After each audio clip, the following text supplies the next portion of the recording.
A Bíblia consagrada por cristãos em todo o Brasil chega em uma nova edição ampliada. Bíblia de Estudo Pentecostal, edição global. Experimente uma abordagem profunda das doutrinas pentecostais com a ampliação de suas notas e estudos. O exclusivo projeto gráfico desenvolvido, agora em 2 cores, permite maior facilidade na localização de textos e suas referências. Novos diagramas, ilustrações e mapas ao longo do texto compõem um vasto conjunto de recursos para auxiliar o entendimento do contexto dos tempos bíblicos. Sistema de referência cruzada, artigos, localizadores temáticos, introdução de livros e muito mais. A Bíblia, que é sinônimo de solidez da doutrina pentecostal, ficou ainda melhor. Aprofunde seu conhecimento na riqueza que é a Palavra de Deus através da Bíblia de Estudo Pentecostal, edição global. À venda nas livrarias evangélicas, na rede de lojas CPAD e através de nossa central de atendimento 0800 021 7373. Ou acesse nosso site cpad.com.br. Bíblia de Estudo Pentecostal, edição global. Um produto com a qualidade CPAD.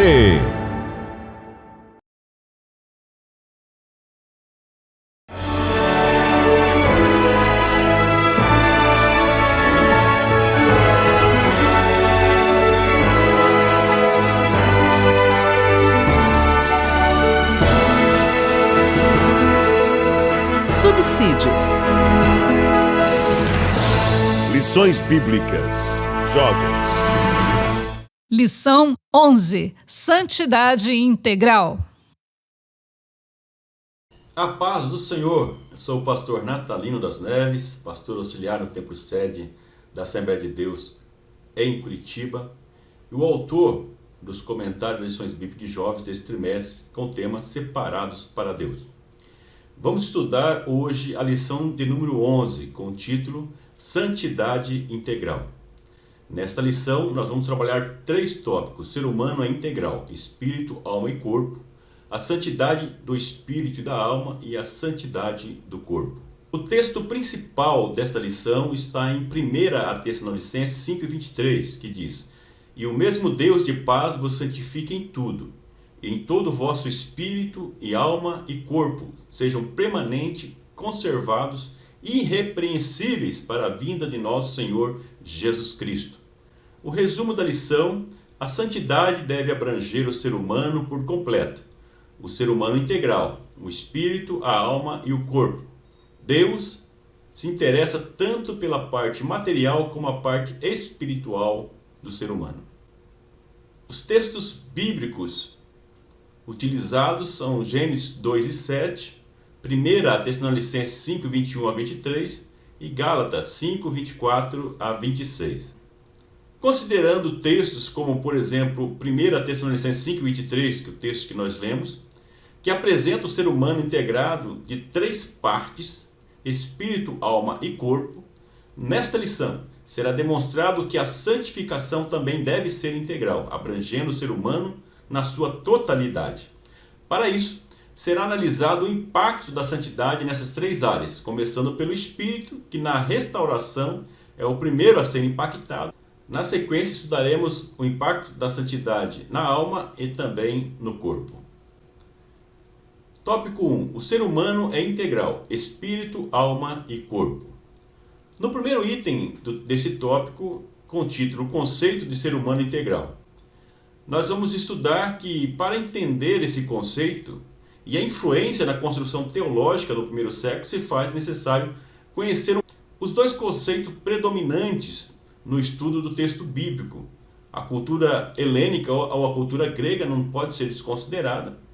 E, por fim, a questão da cultura judaica. Então, nós vemos que existe uma contradição dentro desses conceitos que vai influenciar na forma de viver.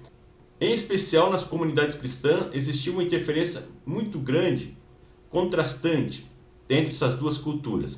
Os gregos, eles desenvolveram uma antropologia especialmente platônica, baseada nos conceitos, nos ensinos de Platão, que era dicotomista, ser humano em 2 partes, corpo e alma. Então a parte espiritual e a parte material. Nessa visão helênica, a alma era supervalorizada, por ser a parte espiritual, a parte do bem, sendo o corpo a parte desvalorizada, que era considerada a parte do mal. Consequentemente, desvalorizando e considerando o corpo como o cárcere da alma.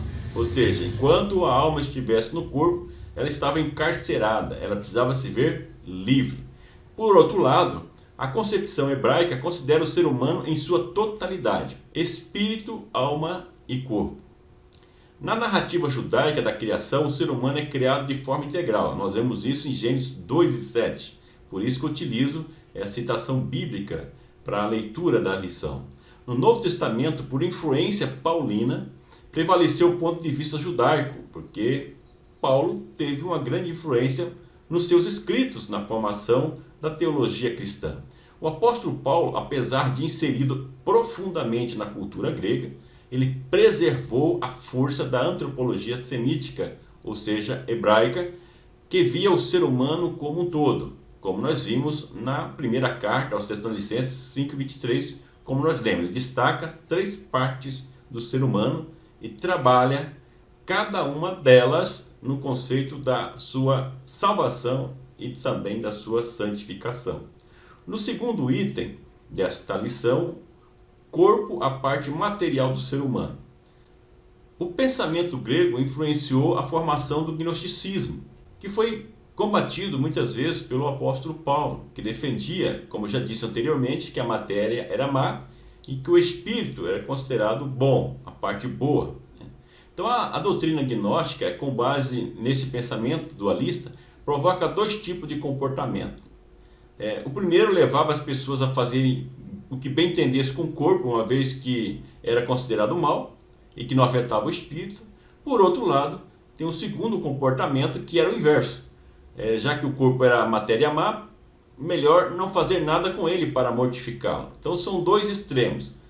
Uma que o corpo não vale nada, você pode fazer o que quiser, e o outro que o corpo sendo mau, você tem que castigá-lo para purificar ou para santificá-lo.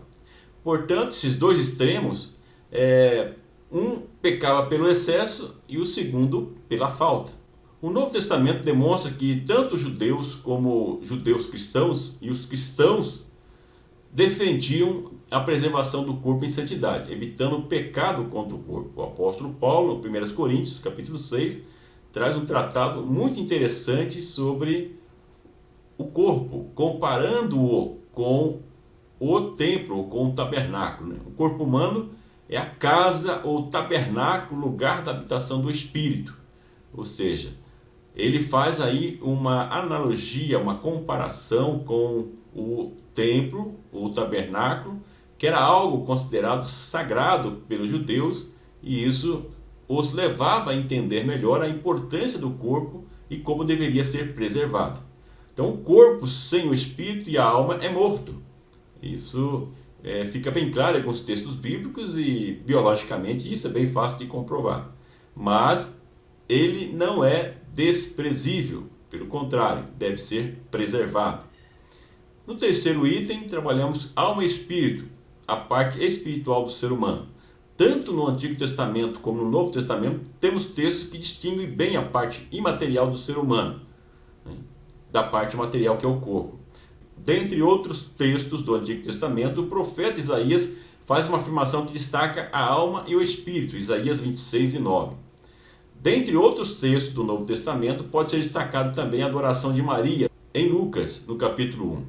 Bem como um versículo bem conhecido do autor aos Hebreus, Hebreus 4:12, que faz uma diferença grande, especial, com uma alusão à palavra de Deus. Então é interessante você fazer a leitura desses textos. O espírito humano foi gerado a partir do Criador. Nós vemos isso em Gênesis 2:7. Nele, o ser humano tem consciência de Deus e das coisas espirituais. Então, o espírito é que faz a conexão com a realidade divina e espiritual. Paulo, em 1 Coríntios, também trabalha essencialmente sobre essa conexão e essa interpretação que o ser humano espiritual ele tem das coisas de Deus. João 4:24 fala sobre isso. Também pode ser estudado em 1 Coríntios 2:14. A alma é a sede da personalidade, o lugar dos sentimentos, dos pensamentos e também a sede das decisões, né? Onde tem a vontade do ser humano, né? Tanto o espírito quanto a alma são eternos, diferente do corpo, e se mantêm unidos após a morte, ou seja, na morte o espírito e a alma eles são integrados e não se distinguem um do outro, separam-se do corpo. Então o cristão deve cuidar das partes do ser como um todo, como integrantes e interrelacionados. Nós vimos que quando Paulo fala sobre arrebatamento, sobre a ressurreição, vão ser novamente conectados ou integrados o espírito, a alma e o corpo. Segundo tópico, a santidade do espírito e da alma. Como nós destacamos as três partes do ser humano, espírito, alma e corpo, aqui nós vamos trabalhar dentro da concepção da santidade. Trabalhando no primeiro item, Jesus morreu na cruz para resgatar o ser humano de forma integral. Não foi para resgatar uma das partes, material e espiritual, mas de forma integral. Como já vimos, o pensamento dualista grego levava as pessoas a acreditar que a alma era imortal e vivia aprisionada no corpo. Assim, segundo esse pensamento, com a morte o corpo não teria mais vida, por ser matéria. Paulo trabalha isso também em 1 Coríntios 15, quando ele fala sobre a ressurreição dos salvos. Enquanto a parte material se libertava e continuava vivo por ser imortal. Esse era o pensamento grego e que influenciava ainda muitas pessoas que viviam nas comunidades cristãs e que vinham desse pensamento. Por isso é que os coríntios tiveram dúvida em relação à ressurreição, como eu já disse, pregada por Paulo. Então eles pensavam que o corpo iria se separar e daí não tinha mais como resgatar o corpo, uma vez que somente a alma é que teria vida. É por isso que o apóstolo Paulo vai dizer que os corpos serão transformados no evento do arrebatamento da igreja ou da ressurreição do salvo. Dessa forma, Paulo tira a dúvida dos coríntios em relação ao corpo humano, como fosse algo desprezível e sem possibilidade da ressurreição. Então haverá uma integração, uma reunificação do ser humano no arrebatamento ou na ressurreição. E o corpo será transformado em um corpo incorruptível, um corpo espiritual. Na primeira carta de Paulo aos Coríntios 15, 19, ele afirma: se esperarmos em Cristo somente nesta vida, somos os mais miseráveis de todos os seres humanos. Então ele destaca que existe um algo mais. Ele reafirma a fé na ressurreição de Jesus, que garante a vitória definitiva sobre o pecado com o ser humano integral, sendo transformado e glorificado de forma integral, como eu já disse. Por isso que até o mar vai devolver os seus mortos. É que o texto bíblico diz, lá em Apocalipse 20, 13. Vai devolver para quê? Para unir o corpo com a parte imaterial, que é o espírito e a alma. No segundo item, tratamos sobre a santificação do espírito. A santificação do espírito começa com a santificação inicial, que nós estudamos na primeira lição, que trabalhamos com os conceitos da santificação, que ocorre no momento da justificação e regeneração, e que se mantém contínua e progressiva de acordo com as experiências essencialmente espirituais com Deus. Desse modo, a santificação do espírito acontece na santificação inicial e permanece, uma vez que o cristão deve manter a santificação de forma dinâmica e progressiva. Então, trata-se de uma mudança de estado do ser humano diante de Deus, de morto, Romanos 5,12, para vivo no sentido espiritual, pois o Espírito Santo vem habitá-lo. E aí que vem uma comunicação mais próxima do espírito do ser humano com Deus. Por meio da santificação do espírito, essa nova criatura, esse ser humano que tem uma experiência com a salvação por meio de Cristo, ele mantém a comunhão e comunicação com Deus, tornando-se coparticipante da natureza divina, como nós vemos na segunda carta de Pedro 1 e 4. Esse novo cristão que não vive mais na prática do pecado, 1 João 3 e 9. Quando o cristão salvo, ele se afasta de Deus, ele morre espiritualmente falando. Ou seja, o seu espírito se afasta do Espírito Santo de Deus. Adão e Eva, eles receberam a recomendação para não tocar no fruto da árvore da vida, pois se desobedecesse, eles morreriam. Está escrito isso lá em Gênesis 2,17. Nós sabemos que eles não morreram biologicamente falando, mas morreram espiritualmente falando quando desobedeceram a Deus. Então, quando eles tomaram o fruto, não morreram fisicamente, mas espiritualmente. A santificação da alma, ela está também ligada A santificação da alma está ligada diretamente à palavra de Deus. Quando o cristão dá guarida à palavra, com o intuito de conhecê-la para obedecer e permitir que o Espírito Santo de Deus controle seus sentimentos e vontade, ocorre então a purificação da alma, como nós vemos em 1 Pedro 1, 22 e 23. A alma vivencia a santificação inicial, mas a partir de então passa por um processo de restauração por meio da santificação contínua e progressiva, como já vimos também com o Espírito. É uma reprogramação, no caso da alma, na forma de pensar, de sentir, de escolher, na forma de agir diante de Deus e das pessoas, como nós vimos em lições anteriores em Romanos capítulo 12, 1 e 2. Isso acontece com a santificação da alma. Os nossos sentimentos, as nossas vontades passam a ser dirigidas pelo Espírito Santo de Deus. É uma busca constante de uma santificação, uma purificação da alma. Na justificação e santificação inicial, o pecado é removido. Todavia, a velha natureza continua presente, como nós já vimos também em lições anteriores, em uma luta constante para sobrepor sobre o intelecto, sobre o pensamento, sobre as emoções e a vontade. Por isso, a importância da palavra de Deus para nos orientar na forma de nós pensarmos, de nós vivenciarmos as emoções e buscarmos a vontade de Deus e não a nossa. A santificação da alma irá trabalhar as consequências maléficas do pecado na vida do ser humano, em especial a cura das emoções. Porque nós sabemos que o pecado, o poder da culpa, ela influencia de forma significativa do ser humano, até em questão de doenças. Então, a alma santificada, purificada, vai trazer uma libertação também nas questões emocionais do ser humano. Então, cada ferida precisa ser identificada, reconhecida e tratada. Tem vários textos que eu deixo na lição e amplio também no livro sobre essa questão da santificação da alma. Tópico 3. A santificação do corpo. Primeiro item, o título Dominando a concupiscência da carne, com base em 1 João 2,16. Concupiscência, no sentido etimológico da origem da palavra, ela tem um significado, aquilo que tem um forte desejo, ou ter um forte desejo. Então, é um desejo que controla, o ser humano. Porque o desejo, como eu trabalho naquele meu livro, Cobiça e Orgulho, nós vemos que o desejo, ele é natural do ser humano. O desejo de comer, o desejo de beber, dormir, fazer sexo, entre outros desejos que o ser humano tem e de forma natural. Isso não é problema. Agora, o problema é quando esse desejo ele domina o ser humano em vez do ser humano o dominar.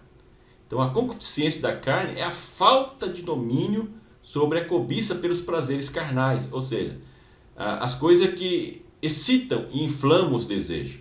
Por isso que o ser humano salvo, ele precisa ter o domínio sobre esse desejo. João, ele adverte o cristão para vigiar, buscar o domínio e não ser dominado pela natureza humana, caída e pecaminosa. Por isso, temos que buscar a orientação, buscar e demonstrar a nossa dependência de Deus para que nós possamos superar os nossos desejos, não ser dominados por Ele. Algumas pessoas atribuem as suas imoralidades à ação do diabo, de Satanás. Mas o apóstolo Tiago, ele deixa bem claro que as pessoas cometem pecados motivados pela própria concupiscência. Tiago 1,14. Então não adianta colocar culpa no diabo quando a pessoa erra e falha. O diabo oferece, mas o ser humano que pela sua própria concupiscência que toma o presente do diabo, né? Então, o segundo item, dominando a concupiscência dos olhos, que induz o corpo a pecar. Enquanto a cobiça da carne se aplica particularmente aos pecados que provêm do corpo, a cobiça dos olhos está relacionada ao prazer mental, que é estimulado pela vista e que pode resultar na consumação do pecado. Ou seja, primeiro você vê. Basta prestar atenção no exemplo de Adão e Eva, né? A vista, o olhar, é quem provocou o desejo nos primeiros seres humanos. E continua até hoje. Então os olhos são considerados as janelas da alma. Os olhos, portanto, se controlados e conduzidos pelo interesse individual e egoísta do ser humano, pode levá-lo a uma cobiça desenfreada e, consequentemente, o afastamento da vontade de Deus. É por isso que nós temos que estar atentos aos nossos desejos, acompanhar aquilo que está mexendo com as nossas emoções, com a nossa alma, por meio daquilo que nós vemos. Então, a maioria dos pecados cometidos no corpo, primeiro ele passa pelos olhos. Mateus 5, 27 a 28. É por isso a importância de cuidar com os desejos ilícitos que são alimentados pela visão. Por isso que Jesus diz, aquele que olhar, e aqui lá no sentido da palavra no original, é olhar atentamente e alimentar os desejos. Então já comete adultério no seu coração. Então, como nós já vimos na lição 2, Davi, por causa da falta de cuidado com a cobiça dos olhos, cometeu um adultério e depois um homicídio. Então, esse exemplo tem se repetido na vida de muitas pessoas que não estão atentas, como Davi também não estava, lá no terraço do palácio, e corre o risco que ele correu também por causa da cobiça dos olhos. Então, jovem, tenha cuidado com a concupiscência dos olhos. Preste atenção no que você está olhando, você professor, professora e também aluno da escola dominical. O terceiro item, dominando a soberba da vida, que distancia o ser humano de Deus. Então, a soberba da vida é a ostentação pretensiosa, está relacionado à questão da busca da riqueza, do poder, da inteligência, do status social, bens, como por exemplo o carro, que dá à pessoa também uma diferenciação. Mas é uma busca, como já disse também, maliciosa, é uma busca prejudicial. Não há problema algum a pessoa ter riqueza, exercer poder, ter poder sobre sua mão, ser inteligente, de forma alguma. Isso é bom. Agora, o problema é quando a pessoa usa isso de forma egoísta, buscando prevalecer sobre as demais e tirar proveito, no sentido de desfavorecer os demais. Então algumas pessoas querem a todo custo a fama, o dinheiro, o prestígio. Mas quem tem o temor do Senhor, como nós estudamos na lição de número 3, ele não busca a ostentação pretensiosa a qualquer preço. Se precisar, ele renuncia. E ele busca, na realidade, a prática da honestidade, diferente das pessoas que não têm Deus. Então, o salvo, ele busca a integridade, em vez de buscar o poder pelo poder e o glamour para se prevalecer sobre os demais. Então, no mundo que nós vivemos hoje, na pós-modernidade, um mundo consumista, que valoriza mais o ter do que o ser, aonde a pessoa é incentivada a amar as coisas e usar as pessoas, esse pensamento tem influenciado muitas comunidades cristãs, e muitas pessoas acabam sendo influenciadas por esse pensamento e busca ter as coisas independente da forma que os meios para alcançar. Mas o maior e melhor modelo a ser seguido de vida é o de Jesus, que mesmo sendo Deus, priorizou uma vida simples, humilde, amando e indo ao auxílio das pessoas desfavorecidas. Nós vemos isso no hino cristocêntrico em Filipenses 2, 6 e 11. Jesus abrindo mão de tudo em prol da humanidade, em prol do próximo, em prol do outro. Então, no final da vida, como nós estudamos na lição 3, que estudamos lá em Eclesiastes, é isso que conta. Temos uma vida simples de amor ao próximo, que vai fazer uma grande diferença. O que nós aprendemos nesta lição? Considerações finais. Nós aprendemos nessa lição que o ser humano atinge a santidade integral quando busca um relacionamento sincero e íntimo com Deus por meio do Espírito. Dessa forma, o Espírito Santo ele passa a controlar o sentimento, as emoções e vontade que vão ser vivenciados pela alma, de forma que o cristão passa a ter o domínio sobre a cobiça, sobre os desejos, os prazeres carnais que excitam e inflamam os desejos que são experimentados pelo corpo. Dessa forma, nós vemos que a salvação, que a santificação, ela ocorre no espírito, em primeiro lugar, na alma e no corpo, de forma integral. Muito obrigado pela sua atenção, peço que você compartilhe esse vídeo e até a próxima lição, até o próximo vídeo. Um grande abraço.